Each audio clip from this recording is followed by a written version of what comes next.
Hi, this is a Bible review of a new Bible I received today. It's a little different than the other ones I've done. It is the least expensive, but it has many positive traits, and I wanted to share it with you. It is a Cambridge New Revised Standard Version, text only, Anglicized Version edition. That means it uses English spellings in the cases where it differs from American. It is in fox leather cover. That means it's an artificial cover.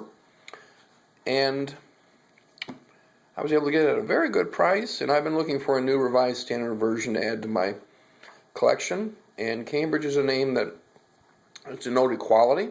So I took a chance and got it. And so I received it today. I'm very pleased. And I want to do a brief review on it.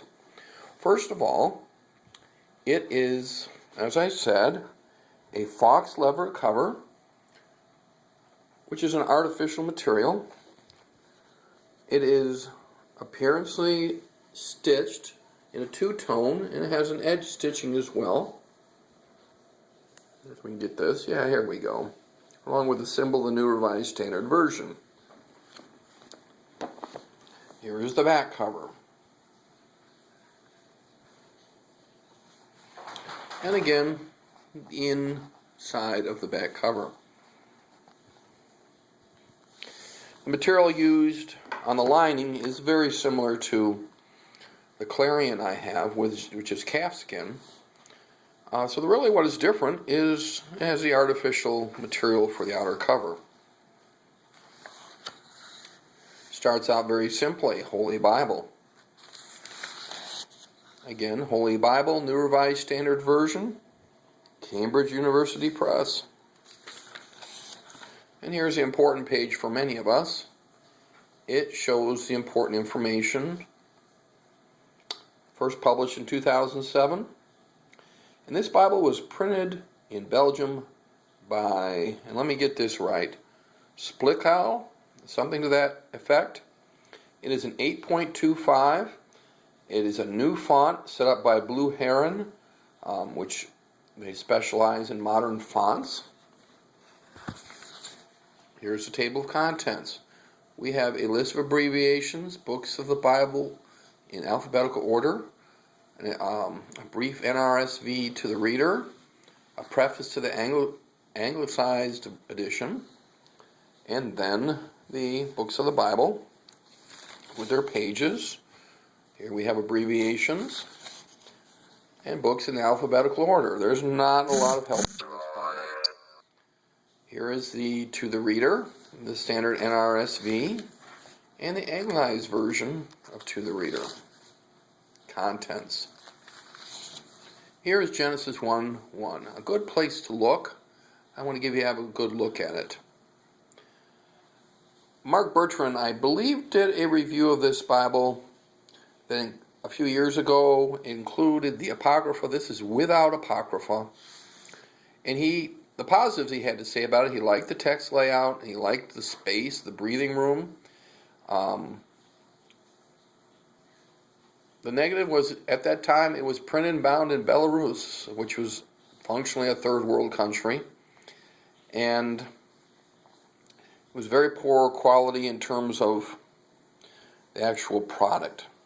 And that's disturbing for Cambridge, because Cambridge is, in my book, kind of like an A- if you give Allen an A.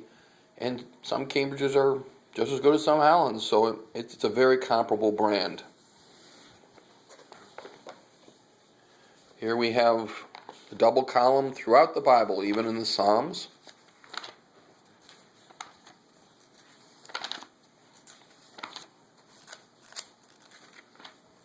New Testament. Here we are, Matthew 1.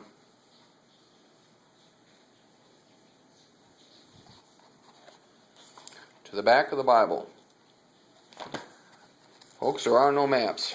There is no concordance. There is no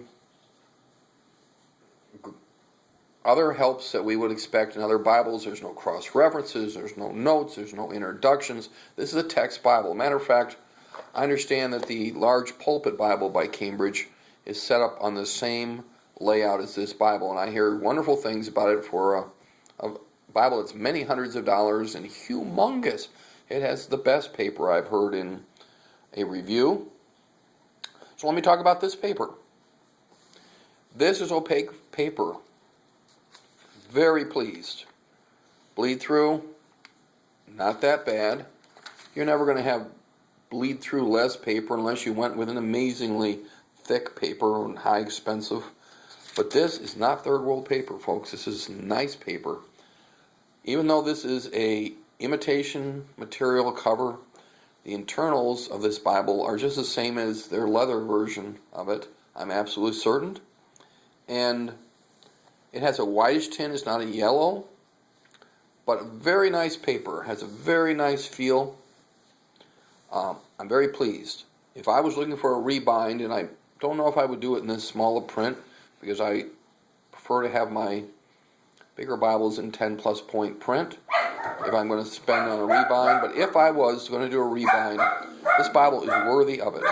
Let me show you some other things I like about it. It has nice gilting. It has a single ribbon, but this is a nice ribbon. Would I wish there was 2 or 3? Sure, I wish there was 2 or 3, but the quality of this is nice. It has a good feel. It's double-sided. Very nice ribbon. The headband and tail band. Let's get these in picture. A nice head and tail band. That's impressive. This was a $35 Bible for me. Now the box. This came with a full Cambridge box. Isn't that lovely? Just like you would open it up and have a $100, $150 Bible inside. That's what you get with this. And here's what we have. It says, Cambridge, Anglicized Pet Edition, popular text. It says it has paper that is thin, strong, and opaque, and I agree with that. Sewn binding. I'll hold it up like this. Here we go. Sewn binding. I was counting on that for Cambridge, and folks, they came through. This has a sewn binding. That's why I'm saying it's worthy of a rebind for those who are interested. Bible paper, presentation page, ribbon marker, gold edges. Again, nice Cambridge box. Here we are. Describes the NRSV. Describes the popular text Bible. Tells something about Cambridge University, etc. There's the side again. Nice. Now, some folks would not care for an NRSV, and I appreciate that. People are listening to this are KJV people, ESV people, NASB people. I'm not going to make a pretense that this did not do gender-inclusive language as a deliberate translation decision. It did, okay? And I don't care for the version as much as I like the RSV, which is my beloved version. But I like to have a choice to look at something that is used by a considerable amount of people in the world, including a lot of mainline churches in the United States and England. It's a good translation. You can't agree with everything it does, but as another option for checking on passages and how they were translated, I like the NRSV as a secondary translation. I don't need to have my primary study Bible. Let me show you the spine. A little different. I showed you the cover, and here's the spine. It doesn't use gold lettering, folks. It has a black lettering, and again, saves probably a little money, but in a $35 Bible. I bought my sister a couple years ago an NIV thin line.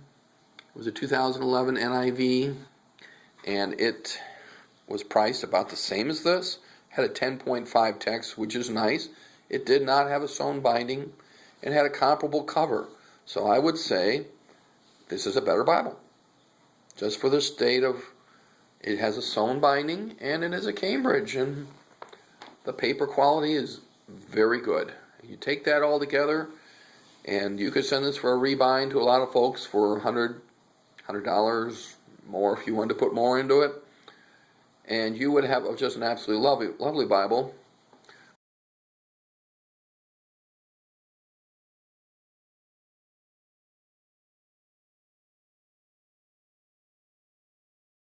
more than that, and we all have our preferences. It's hard to find a good NRSV. It really is. There are very few options, and not many people put them out. The ones who do, some of them are not sewn bindings.